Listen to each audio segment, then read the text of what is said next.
And you know, one fellow that's had his fair share of ups and downs is Des Courtney. In real life, however, the Republic Doyle star that plays him has had great success with his film shorts. Both Kathy, shot in St. John's, and Better People, co-starring his real-life wife Georgina Riley, have garnered great praise and some hardware to boot. So who better to present a masterclass on movie making than Mr. Mark O'Brien, who literally phoned it in.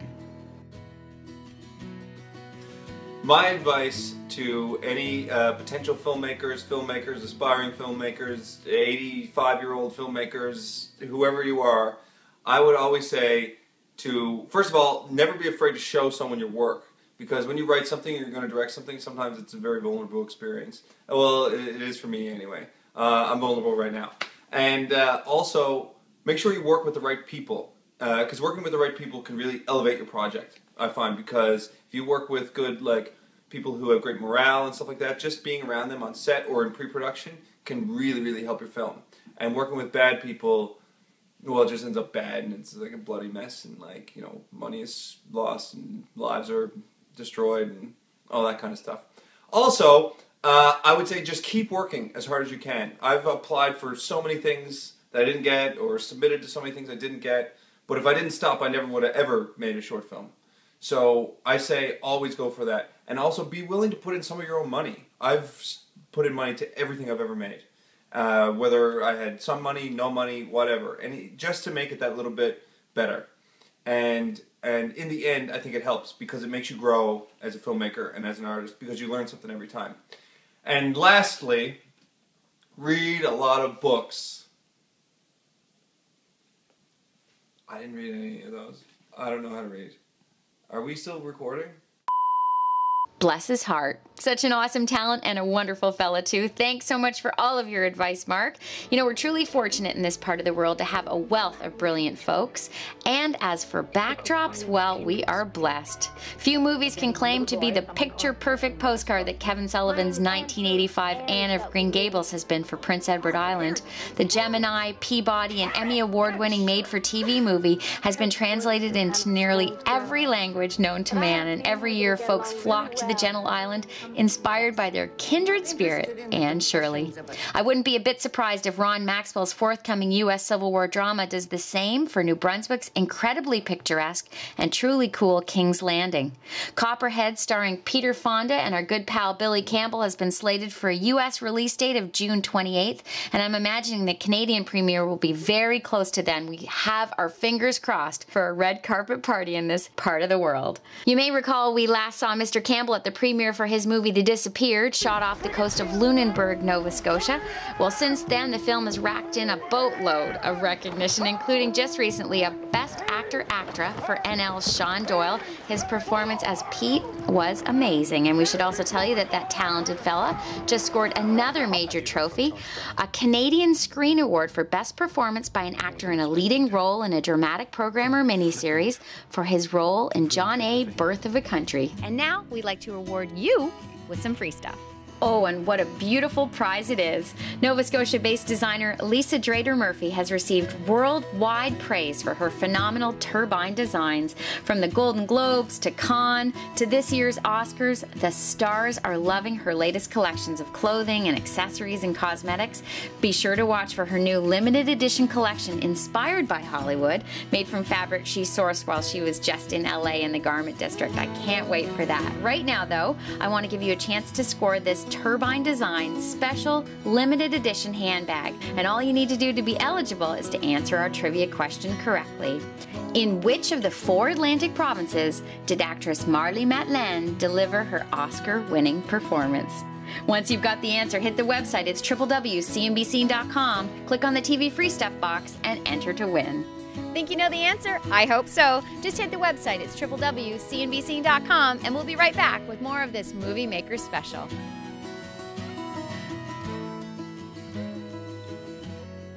Hey everybody, I'm Skyping in today from New Brunswick. My name is Gia Milani, and I'm a writer and director. I'm just working on my first feature film. It's called All the Wrong Reasons. It stars Corey Monteith, Kevin Zegers, Karine Vanasse, and Emily Hampshire, plus a few locals from Halifax. I wanted to give first-time feature filmmakers some advice about what it's like to be a first-time feature filmmaker and how to get through it a little bit. My first piece of advice is to work on your scripts. Now, I am a producer as well, so I get sent scripts on a daily basis, every single day, and there is a huge gap between what is good and what isn't. And the gap is that people don't work long enough or hard enough on their drafts. This script was in development 4 years before it went to camera. I wrote a first draft in a couple of weeks and then rewrote it for months, and then it went into development again, was rewritten again. So if you end up liking my film later on and think that it was written well, it's because it took me a very long time to do it. The second piece of advice that I have for filmmakers is that because it is such a long process, and especially from pre-production to post-production, sock away money to live on for like a good long time, at least a year. The reality is, trying to make a feature film with the budget that we made it with, you're going to have to defer a lot of money, which means you're not going to get paid until your tax credits come in way down the line, like down, down, down. Be prepared to be a little poor. My third piece of advice is to work with people that you like. And work with people not only that you like, but who you can fight with and make up with and not have the relationship alter at all. Because you will fight. We're all creative people. We're all passionate. We're all fiery. And you need to be able to hold on to those relationships even when you disagree, and even when you disagree passionately. My very last piece of advice, I think, is tenacity. I get told no a lot. And I'm immune to it now. Immune to the word no. I hear it, but I can let it go. It no longer affects my psyche at all. It doesn't affect the way I do work, generally. If you feel it in your gut that you need to do a certain thing or go in a certain direction, listen to that more than the advice of anybody, including me, including the advice I'm giving you right now. Be immune to the word no. Be tenacious, work on your scripts, have money socked away, and work with people you like. And of course, when All the Wrong Reasons comes out later on this year, please go see it. Thanks. Thanks, Ms. Milani. Can't wait for it. Now, with just enough show, off we go to toast writer-director Jason Buxton and his mega award-winning feature, Blackbird. Having scored every kind of trophy and screened all around the world, I wondered if he was getting used to it all by now. Yeah, I mean, for filmmakers, I think most filmmakers would say that it's a nerve-wracking experience. And, I've seen the movie now, I would say, with audiences at least a dozen times. Okay. And I'm starting to get used to it, but it's still always a very nerve-wracking experience because filmmaking and writing and directing is very autobiographical, even though it's not a directly autobiographical experience. It's personal. But you're up there. Yeah. You're up there, and that's one way of communicating with the world, and it's extremely gratifying. But at the same time, it's also like it's exposure. And now, I wonder after the 12th time, what are you looking at? Can you objectively still look at the story? Or are you going, why did I do that shot? Or are you like, oh, I love that I did that? Or I could never see it objectively because you're so inside of it. Right.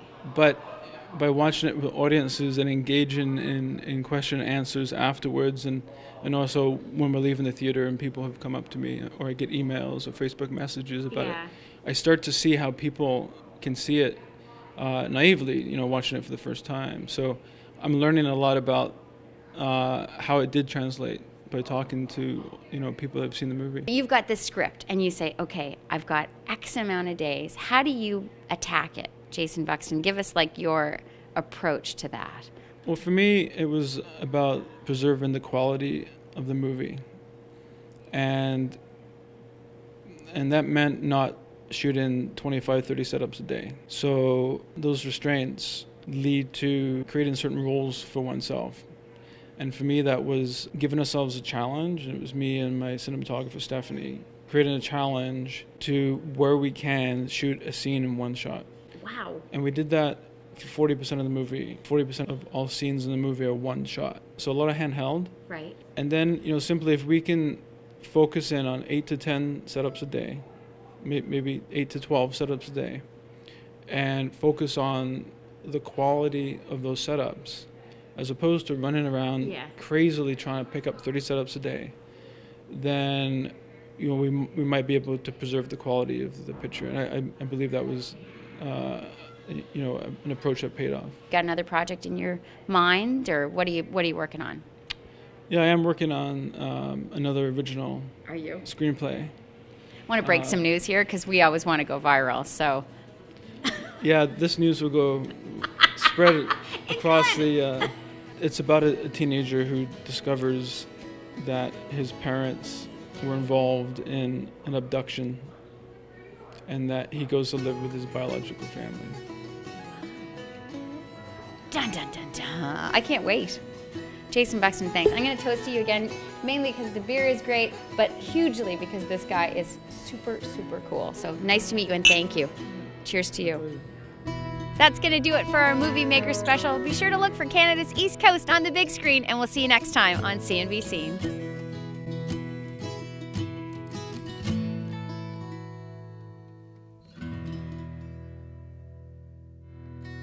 Well, we ran out of time on the broadcast version of the Movie Maker special, but here on the CNBC site, we've got all the time in the world to get her done. So we're adding this bonus bit of banter, and it comes courtesy of a very talented fella.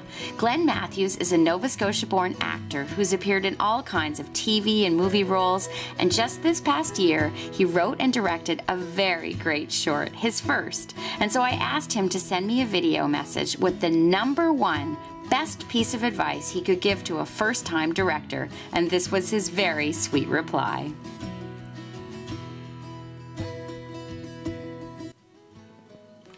Hello, CNBC audience. This is magic happening right now. I didn't know he was going to climb across me like that. That was Arthur.